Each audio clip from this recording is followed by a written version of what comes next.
আসসালামু আলাইকুম। আমি আপনাদের সাথে একটা গল্প শেয়ার করেছিলাম। আমার সেই গল্পটা বলা শেষ হয়নি। তো আমার গল্পের পার্ট 3 নিয়ে আসলাম।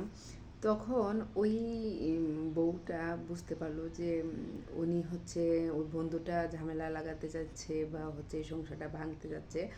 পরে ১ দিন ২ দিন ৩ দিন হচ্ছে হাজবেন্ডের কিছু না বলে ওই বন্ধু কি বলে শোনে, আর বন্ধুরে কিছু না বলে হাজবেন্ড কি বলে শোনে। এখন হাজবেন্ডের কাছেও কিছু শেয়ার করে না, বন্ধুর কাছেও কিছু শেয়ার করে না।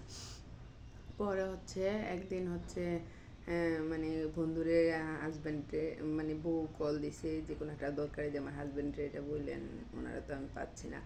তখন হচ্ছে ওই বন্ধু মানে হাজব্যান্ডে বইলা দিছে যে আপনার বউ কিছু হইলেই আমারে কল দেয়, ঠিক আছে, আমারে কল দেয় আরে কল দেয়। বউটা হচ্ছে সাথে বন্ধু বান্ধবের প্রয়োজনে কল দিত, প্রয়োজনে না ফাওয়ালা প্রয়োজনও না, মানে কোনো দরকার হলে তারে ব্যস্ত পাইলে বা তারে ফোনে না পাইলে বা কোনো ইমার্জেন্সি কাজ হলে কল দিত। তখন হাজব্যান্ড ফোন দিয়ে একদিন তার সাথে সেই ঝামেলা ঝগড়াঝাটি যে তুমি আমার ফোনে ২ মিনিট ৪ মিনিট না পাইলে অন্য কাউরে ফোন দাও, দিলে ওদেরই ফোন দিও আমারে, আর তুমি ফোন দিও না কখনো, মানে আমি তোমার জীবন থেকে মরে গেছি এরকম, মানে একদম। তো বউ তো কান্নাকাটি, সে যে কী ঝামেলাটা পাকাইলো।